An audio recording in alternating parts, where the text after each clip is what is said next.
જે લોકો નિસ્વાર્થ ભાવે કંઈક આવી સેવા કરવા માંગતા હોય એમને બંગલા બાંધવાનો ઉદ્દેશ ન હોય, મોટી મેળીઓ ઊભી કરવાનો ઉદ્દેશ ન હોય, મોટા બીજા ગંજાવર કાંઈ પણ ખર્ચા કરવાનો એમનો ઉદ્દેશ ન હોય, એ નાનકડી મનુષ્યની લાઈફને સુંદર બનાવવા માટે કોશિશ કરતા હોય કે નાનકડી જિંદગી છે, આપણે કંઈક સારું કરીએ, તો અશ્વિની કુમારને ખુલ્લા કરી શકે છે આવા વૈદો જે નિસ્વાર્થ ભાવે સેવા કરતા હોય અને દર્દીને દર્દી ન સમજતા, દર્દીને પણ ભગવાનનો સ્વરૂપ સમજી કરી અને દર્દીની જે સેવા કરતા હોય એને આવી બક્ષિસો, બક્ષિસ શું કહેવાય, કુદરતી આ બધી એમને આ બધું મળતું હોય છે. આજના જમાનામાં પણ આવું બધું થઈ શકે છે. જે નિસ્વાર્થ ભાવે સરસ મજાની પ્રવૃત્તિઓ કરે છે એને કુદરત કાંઈક નવાજતી હોય છે, કાંઈક દેતી હોય છે. તો હું વાત આ બધી એટલા માટે જ કરી છે કે નિસ્વાર્થ ભાવે જે પ્રવૃત્તિ થાય ને એના ફાયદા બહુ છે. વિપાક સૂત્રમાં જે ધન્વંતરી વૈદની વાત કરું છું, એ ધન્વંતરી વૈદ ઉપચારો બહુ ખતરનાક કરતો હતો. તમે સાંભળ્યું ને? સાંભળ્યું ને? કેવા ઉપચારો કરતો હતો? બધાને સલાહ આપતો હતો, પેશન્ટોને તમે બકરાનું માંસ ખાઓ, તમે ગાયનું માંસ ખાઓ, તમે ફલાણાનું માંસ ખાઓ, તમે ઢીકણાનું માંસ ખાઓ. દરેકને અલગ અલગ પેશન્ટ પ્રમાણે માંસ ખાવાની સલાહ આપનાર આ ધન્વંતરી વૈદ વિપાક સૂત્રવાળો, એનું આયુષ્ય રહેલું હતું 3200 વર્ષનું. એ 3200 વર્ષનું આયુષ્ય પૂર્ણ કરી અને ક્યાં ઉત્પન્ન થાય છે એની આપણે હવે ચર્ચા કરીએ. ભાગ્યશાળીઓ, આ વાત કોણ કોને કરે છે? આ વાત હકીકતમાં સુધર્મા સ્વામી જંબુ સ્વામીને કહે છે. અને આમ આ વાર્તા, આ હકીકત ગૌતમ સ્વામીએ પ્રશ્ન કરેલો છે મહાવીર ભગવાનને, અને મહાવીર ભગવાન એ કહી રહ્યા છે કે ધન્વંતરી વૈદ કેવા કેવા ઉપચાર કરતો, કેવી કેવી ટ્રીટમેન્ટ કરવાની સલાહ દેતો. બિલકુલ એની ટ્રીટમેન્ટની સલાહ ખરાબ હતી. કેવી ટ્રીટમેન્ટ? માંસ ખાવાનું. કોઈકને કહેતો સ્થલચર જે પ્રાણીઓ રહેલા હોય એનું માંસ ખાઓ, કોઈને કહેતો હતો જલચર પ્રાણીઓ હોય એનું માંસ ખાઓ, કોઈને કહેતો હતો કે પક્ષીઓનું તમે માંસ ખાઓ, અને ખુદ પણ માંસ ખાતો હતો અને 5-6 પ્રકારના સુરાપાન કરતો હતો. સૂત્રોમાં, આગમોમાં સુરાપાનના 4-5 પ્રકારો બતાવે છે. એવી અલગ અલગ પ્રકારની સુરાપાન આ ધન્વંતરી વૈદ પોતે પણ કરતો હતો. 3200 વર્ષનું આયુષ્ય પૂર્ણ કરી. તમને એમ થતું હશે મનમાં કે 3200 વર્ષનું આયુષ્ય સંભવી શકે, કારણ કે હમણાં આપણા આયુષ્ય બહુ જ ઓછા છે. બહુ ઓછામાં ઓછા એટલે કેટલા? 103 વર્ષના કોઈ માજી હોય કે 111 વર્ષના કોઈ માજી હોય, એ હજારોમાં કોક અપવાદ તરીકે. બાકી હાલના આપણા આયુષ્ય બધાના આટલા હોઈ શકતા નથી. હવે આપણા આયુષ્ય દિવસા દિવસે વધશે નહીં, ઘટશે. ભલે ને ગમે તેટલી હોસ્પિટલો ખુલશે, ગમે તેટલા ડૉક્ટરો નવા થશે. હમણાં એક ડૉક્ટરની વાત સાંભળી, આમના મહારાજ સાહેબના ગામના જ એક ભાઈ ગુજરી ગયા CA. એમની સાથે 55 હાર્ટ ટ્રાન્સપ્લાન્ટ કરનાર ડૉક્ટર સાથે હતા. બેંગ્લોર ફરવા માટે ગયા હતા. ત્યાં જ એને એટેક આવ્યો અને ત્યાં જ એ ભગવાનના ઘરે પહોંચી ગયા. સાથે કોણ હતા? ડૉક્ટર કે જેણે આટલા હૃદય બદલાવ્યા. હાજરા હજુર ડૉક્ટર રહેલો હતો, કાંઈ જ ન કરી શક્યો. અને જ્યારે આયુષ્ય પૂરું થવાનું હોય ત્યારે ગમે તેવા ડૉક્ટર જોરદાર કાં ન હોય, કોઈનું કાંઈ ચાલે તેમ નથી. હમણાં ડૉક્ટરોની ઘણાની એવી સિસ્ટમ રહેલી છે કે વેન્ટિલેટર પર વ્યક્તિને રાખી દે, દેખે કે આનું ખીચો ગરમ રહેલો છે તો પછી આ ડૉક્ટર સાહેબ કહે કે હજી પણ આશા છે, સરખો થઈ જશે. પછી વેન્ટિલેટર પર એ ડૉક્ટર સાહેબ આ બધું કરતા હોય, જે કરતા હોય તે બરાબર ખંખેરી લે દર્દીને અને પછી કંઈ હવે તમે આમને હા બસ હવે. અને હવે સિસ્ટમ એવી સાંભળી છે, તમને તો વધારે ખબર હશે, કે અમુક કેસ એકદમ ગંભીર રહેલા હોય અને અધવચ્ચે તમે લઈ જાઓ તો પછી ડેડ બોડીનું જે શું કહેવાય સર્ટિફિકેટ એ આપવા માટે તૈયાર ન હોય, એટલે એ મૂંઝવણો ઊભી થાય. ઘણી વખત ઘણા ડૉક્ટરો એક તો દર્દીના ઘરવાળા મૂંઝાયેલા પડ્યા હોય, એમાં વધારે મૂંઝવી નાખે. બિચારાને કોઈ રસ્તો ન સૂઝાડે કે શું કરવું હવે. એટલે આ દુનિયામાં આ બધું હવે ચાલવાનું જ છે. 100 વાતની એક વાત, રાજુભાઈ શરીરને સાચવજો બાપા. અને તમારા જેવા ઘણા કહેતા હોય કે ભગવાન હોસ્પિટલના પગથિયા ન ચડાવે. એક વખત હોસ્પિટલના પગથિયા ચડ્યા એટલે પછી ફિલ્મ થઈ જાય ચાલુ. આ ધન્વંતરી વૈદ 3200 વર્ષનું આયુષ્ય પૂર્ણ કરી અને ક્યાં ઉત્પન્ન થાય છે એ મહાવીર ભગવાન ગૌતમ સ્વામીને કહે છે. કારણ કે ગૌતમ સ્વામીએ પ્રશ્ન કરેલો છે કે આ ધન્વંતરી વૈદે લોકોને આવી સલાહો આપી છે માંસ ખાવાની, બીમારી મટાડવા માટે. તો એ આટલા લોકોને સલાહ આપે, ઘણી વખત આવી સલાહો કોઈને દેવાય નહીં. કારણ કે જૈન શાસ્ત્રમાં કીધું છે કરવું, કરાવવું ને અનુમોદવું. સાચી સલાહ આપવી, સારી સલાહ આપવી, અધર્મની સલાહ ના આપવી, ધર્મની સલાહ આપવી.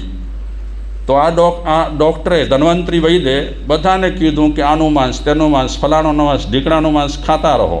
પોતે ખાતો. એટલે આવી રીતે પાપ કર્મ કરતાં હિંસાના કાર્યો કરતાં અધર્મના કાર્યો કરતાં એ ધન્વંતરી વૈદ્ય મરી કરી અને પહેલાં તો 6ઠ્ઠી નરકમાં ગયો. અને 6ઠ્ઠી નરકનું જે 22 સાગરોપમનું આયુષ્ય છે, જબરદસ્ત આયુષ્ય કહેવાય. દુઃખમાં આયુષ્ય ઘણા હોય, સુખમાં આયુષ્ય ઓછા રહેલા હોય. ત્યાંનું આયુષ્ય પૂરું કરી એ ધન્વંતરી વૈદનો જીવ ક્યાં ઉત્પન્ન થાય છે મહાવીર ભગવાન હવે આગળ વાત કરે છે, તે આપણે વિચારીએ. સાગરદત્ત શેઠ હતા, વિજયપુર નામનો નગર હતો. હું મુદ્દા જ કહીશ, એકદમ વિસ્તારપૂર્વક વાત નહીં કરું. વિજયપુર નગર, કનકરથ રાજા વગેરે આપણે કહી ગયા છીએ. સાગરદત્ત શેઠ હતા, એની પત્નીનું નામ હતું ગંગદત્તા. આ ગંગદત્તા જે પત્ની હતી પેલા સાગરદત્તની, એ જાત નિંદુકા હતી. એ શાસ્ત્રીય શબ્દ છે, જાત નિંદુકા. જાત નિંદુકાનો અર્થ થાય છે કે કોઈ પણ સંતાનને જન્મ આપે, જન્મ આપતાની સાથે જે સંતાન તરત જ મરી જાય એને કહેવાય જાત નિંદુકા. તો એ ગંગદત્તા એના સંતાન થતા પણ જન્મ આપે એટલે મરી જાય. તો એને અફસોસ થતો કે ધન્ય છે એ મહિલાઓને કે જે પોતાના સંતાનોને રમાડે છે, સંતાનોને જમાડે છે, સંતાનોને સુવાડે છે. હું કેવી અભાગણી, મારો જે સંતાન થાય છે જન્મતાની સાથે મરી જાય છે. આજ સુધીમાં મેં કોઈ સંતાનને રમાડ્યો નથી, જમાડ્યો નથી, સુવાડ્યો નથી, એની સાથે કાંઈ મસ્તી વાતોચીતો નથી કરી. જે સંતાનવાળી બહેનો છે એ ખરેખર ધન્યવાદને પાત્ર છે. હે ભગવાન, મને ક્યારે સંતાન થશે? આવો રોજ અફસોસ કરતી એ ગંગદત્તા. એક દિવસે એને વિચાર એ આવ્યા કે આપણે માનતા કરીએ, માનતા કરીશું અને જો એ માનતા ફરશે તો પુત્ર થશે, મરશે નહીં. તો ઉંબરદત્ત નામના યક્ષ હતા. સૂત્રમાં તો બહુ વિસ્તારથી વાત આવે છે, હું શોર્ટમાં જ લઈશ. ઉંબરદત્ત યક્ષ એની માનતા કરવા માટે એણે મનમાં વિચાર્યા પછી એણે પતિદેવને વાત કરી કે મારે માનતા કરવાની ઈચ્છા થાય છે કે હું નાહી ધોઈ ભીંજેલા કપડાં પહેરી અને ઉંબરદત્ત યક્ષના મંદિરમાં જાઉં, ત્યાં મોરપીંછથી એમને સાફ કરું. મોરપીંછથી સાફ કર્યા પછી એ મૂર્તિ હોય એને નવડાવું, ધોવડાવું, પછી ભક્તિ કરું, પૂજાપાઠ કરું, ફળ ફ્રૂટ રાખવું વગેરે કરું.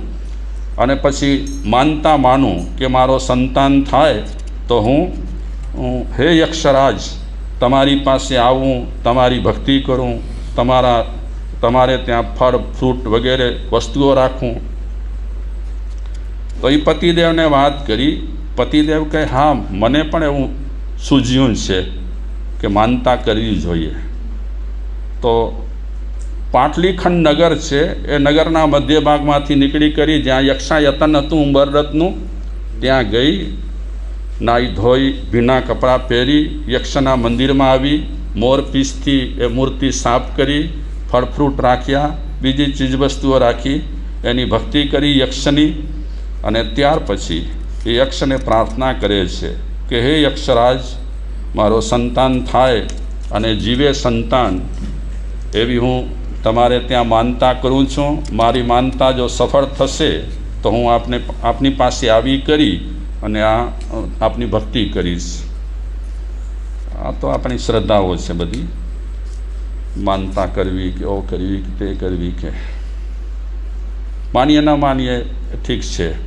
તો એણે માનતા કરી. ગંગદત્તાએ માનતા કર્યા પછી સંતાન થવાની શક્યતા રહી અને 3 મહિના થયા પછી એને ડોહડ ઉત્પન્ન થયો.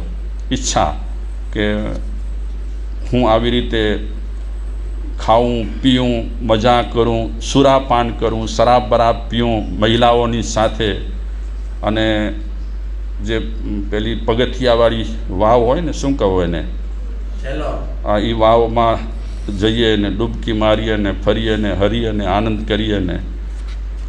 આવો ડોહડ ઉત્પન્ન થયો. એણે પતિદેવને વાત કરી તો પતિદેવ કે ડોહડ પૂરો થઈ જશે. તો ત્યાર પછી એની જે ઈચ્છા હતી એના પતિ સાગર દત્તે એનો ડોહડ પૂરો કરાવ્યો.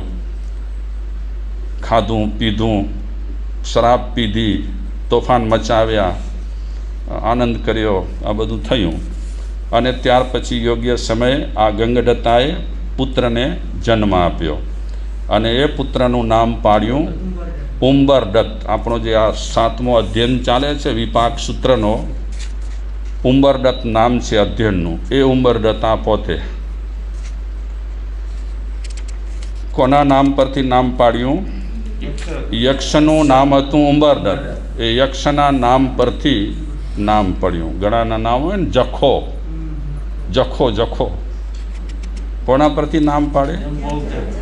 હા, યક્ષરાજની માનતા કરી હોય તો એના કારણે ઘણી વખત આવી રીતે નામ પણ પાડતા હોય છે. તો ઉંબરદત્ત મોટો થયો. મોટો થયા પછી તમે સાંભળ્યું તે રીતે, શું હાલ સાંભળ્યા એના? એ ઉંબરદત્ત જુવાન થયો ન થયો અને 16 રોગ એના શરીરમાં પેદા થયા. કાનો સડી ગયા, નાક સડી ગયું, શરીરના કેટલાક અંગ ઉપાંગ પણ ખરાબ થઈ ગયા. જ્યારે વોમિટ કરતો હતો, ઉલટી, ત્યારે પરુ અને લોહી ઉલટીમાં નીકળતા હતા અને એની સાથે સાથે કીડા નીકળતા હતા ઉલટીમાં. અસ્થ્ય અને પીડા થતી હતી. આ બધી તકલીફો શેના કારણે થઈ? એણે પાપ કર્મ એવા કર્યા હતા અને એ પાપ કર્મના ફળ બિચારો ભોગવે છે. ગૌતમ સ્વામીને મહાવીર ભગવાન કહે છે કે ગૌતમ, એણે પાપ તો આંખો મીચીને કર્યા, તો અત્યારે એની દશા તું જુએ છે ને, ચારે દિશામાં તને એ જ મળ્યો માણસ. બિચારો ભિખારી થઈ ગયો છે. એના મા બાપ વહેલા ગુજરી ગયા, એનું ઘર પણ ગયું. પોતે બિચારો આ તૂટેલો ફૂટેલો શ્રાવલો લઈ, વાસણ, તૂટેલા ફૂટેલા કપડાં, માખીઓ બળબડાટ કરે, વાળ જેમ તેમ, આ બધી એના પાપ કર્મની એને સજા મળી છે. ગૌતમ સ્વામી મહાવીર ભગવાન પાસેથી આ ઉંબરદત્તની સ્ટોરી સાંભળી. મહાવીર ભગવાને પણ ઉપસારમાં ગૌતમ સ્વામીને કીધું કે હે ગૌતમ, માણસ કર્મ કરતો હોય છે ત્યારે ખુશ થઈને કર્મ કરતો હોય છે, પણ જ્યારે કર્મનો ઉદય આવે છે ત્યારે વ્યક્તિ ફુસ થઈ જાય છે. પહેલાં ખુશ ને પછી ફુસ. પછી આપણે રડીએ એનો કંઈ મતલબ ન હોય. બાંધતી વખતે હું તમે કાંઈક વિચારીએ, સાવધ રહીએ તો સારું. 72 વર્ષનું આયુષ્ય ભોગવશે આ, પણ પીડા અને પીડા સિવાય કાંઈ નહીં. બિલકુલ સુખ શાંતિ શરીરમાં જરા માત્ર નહીં. આ પાપ કર્મના ફળ. મહાવીર ભગવાન કહે છે ગૌતમ, આ બિચારો ઉંબરદત્ત તો ગુજરી જશે, પીડાઈ કણસી હેરાન થઈને, અને ત્યાર પછી એ નરકમાં જશે. પછી એને અલગ અલગ ભાવ મળશે. એકવાર એ કૂકડો પણ થશે, ત્યાર પછી એ બીજી યોનિઓમાં જશે, હલકા ભાવ મળશે, હલકી પ્રવૃત્તિઓ કરશે, અને ત્યાર પછી અનેક ભાવો પસાર કર્યા પછી એને સારો ભાવ મળશે. મેં પહેલાં કીધું હતું, મહાવીર ભગવાન કોઈનો અનાદર નથી કરતા.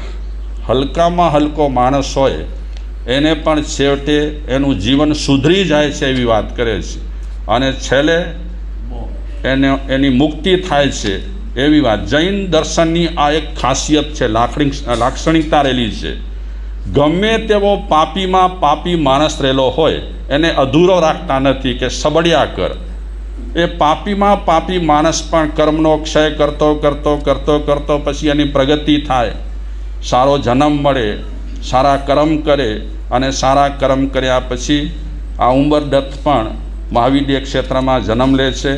ત્યાંય પણ સાધુ ધર્મ પાળે છે, વિધિપૂર્વક સંયમ પાળી કર્મનો ક્ષય કરી એનું પણ અંતે મોક્ષ થાય છે. આ સાથે આપણે વિપાક સૂત્રના આ 7મા અધ્યયનને સમાપન કરીએ.